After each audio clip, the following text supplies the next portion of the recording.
जय माता दी। कैसे हैं आप सब? मेरे YouTube चैनल पर आप सभी का स्वागत है। हिंदू पंचांग के अनुसार हर साल फाल्गुन माह के शुक्ल पक्ष की एकादशी तिथि के दिन आमलकी एकादशी का व्रत रखा जाता है।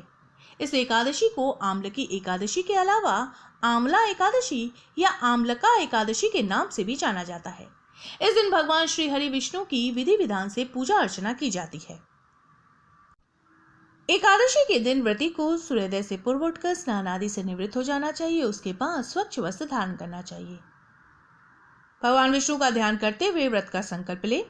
श्री हरि की पूजा करे, उनके समक्ष घी का दीपक जलाए, विष्णु सहस्त्र नाम का पाठ करे। पूजा के बाद आंवले के पेड़ के नीचे नवरत्न युक्त कलश स्थापित करें। अगर आपके घर के आसपास आंवले का पेड़ नहीं हो तो घर पर ही पूजा के समय भगवान विष्णु को आंवला प्रसाद स्वरूप अर्पित करें। आंवले के पेड़ या घर पर भगवान विष्णु का धूप दीप रोली चंदन अक्षत फूल आदि से पूजन करें। पूजा के बाद किसी जरूरतमंद व्यक्ति या ब्राह्मण को भोजन कराएं। अगले दिन द्वादशी को स्नान कर भगवान विष्णु का फिर से पूजन करें और जरूरतमंद व्यक्तियों या ब्राह्मण को कलश कुछ वस्त्र और आंवला दान दें। उसके बाद शुभ मुहूर्त में व्रत का पारण करें।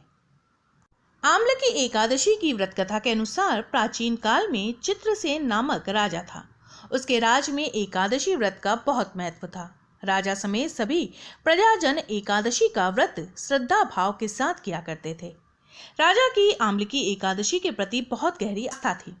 एक बार राजा शिकार करते हुए जंगल में बहुत दूर निकल गए। उसी समय कुछ जंगली और पहाड़ी डाकुओं ने राजा को घेर लिया और डाकू शस्त्रों से राजा पर प्रहार करने लगे। परंतु जब भी डाकू राजा पर प्रहार करते वो शस्त्र ईश्वर की कृपा से पुष्प में परिवर्तित हो जाते। डाकुओं की संख्या अधिक होने के कारण राजा संज्ञाहीन होकर भूमि पर गिर गए। तभी राजा के शरीर से एक दिव्य शक्ति प्रकट हुई और उस दिव्य शक्ति ने समस्त दुष्टों को मार दिया, जिसके बाद वह अदृश्य हो गई। जब राजा की चेतना लौटी तो उसने सभी डाकुओं को मरा हुआ पाया। ये दृश्य देखकर राजा को आश्चर्य हुआ। राजा के मन में प्रश्न उठा कि इन डाकुओं को किसने मारा। तभी आकाशवाणी हुई कि हे राजन, ये सब दुष्ट तुम्हारे आमलकी एकादशी का व्रत करने के प्रभाव से मारे गए हैं। तुम्हारी देह से उत्पन्न आमलकी एकादशी की वैष्णवी शक्ति ने इनका संहार किया है।